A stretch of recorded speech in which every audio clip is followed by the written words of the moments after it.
This document will explain how the basic elements of digital circuits work. That is, the AND gate, the OR gate, and the inverter, also called NOT gate. We will go through these three types in the widely used CMOS technology, that is a combination of PMOS and NMOS transistors. Part 1. The NOT gate. The NOT gate has one input and one output. In this example, the input is red and the output is marked in green. A NOT gate consists of one PMOS transistor and one NMOS transistor. This image also contains two voltage sources, which are not part of the inverter itself, but are connected to it in order to supply it with a DC voltage and to give it a pulsed input voltage. Here the input is the red node and the output is the green node. The PMOS transistor, here the upper one, blocks between drain and source when the input voltage is high, and it conducts when the input voltage is low. The NMOS transistor, here the lower one, is the other way. It blocks between drain and source when the input voltage is low, and it conducts when the input voltage is high. Let's run the simulation and display the voltage values as shining wires in the circuit navigation system. When the input is low, then the output is high. Why is that? You can imagine these transistors as switches. In this case, the upper PMOS conducts and the lower NMOS blocks. The output is connected to the source voltage, so the output is high. But when the input is high, then the output is low. Again, let's imagine that transistors are switches. The PMOS switch is open and blocks the path between the output and the source voltage, and the NMOS switch is closed and connects the output to ground, so the output is low. As the name inverter says, a low input is inverted to a high output, and a high input is inverted to a low output. Part 2. The AND gate. The second digital gate that we can look up is the AND gate. The AND gate has two inputs and one output. In this example, the inputs are orange and purple, and the output is green. An AND gate consists of three PMOS transistors and three NMOS transistors. This pair of transistors forms an inverter, as we have seen previously. The other four transistors form a NAND gate, an inverted AND, as you can see the inversion circle at the NAND block. This NAND is inverted again to an AND. So how is the NAND formed into the red node by these four transistors? These two NMOS transistors will pull the red node to ground if both inputs are high. And these two PMOS transistors will pull the red node to high when any of the two inputs is low. For example, when the orange input is high and the purple input is low, then the PMOS transistor at the purple node connects the red node to the supply voltage, and the NMOS transistor at the purple node will block between the red node and ground, so the red node is high and the green node is low.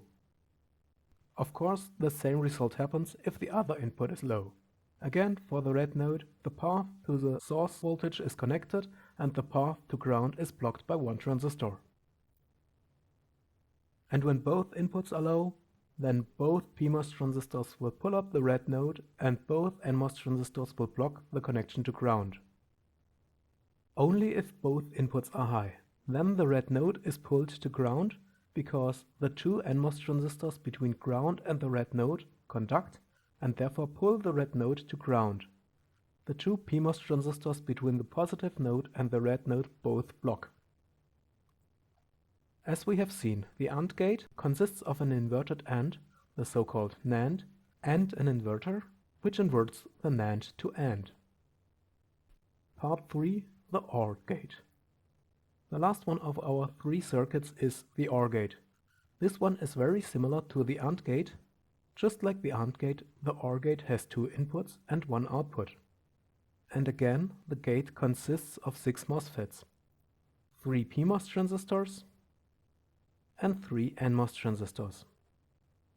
And again, one pair of PMOS and NMOS form an inverter. The only difference is these other 4 transistors do not form an inverted AND, but here they form an inverted OR. Because these 2 NMOS transistors now are no longer placed in series, but here they are placed parallel to pull down the red node when at least one input is high.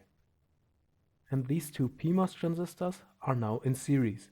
Before, at the AND gate, they were placed in parallel.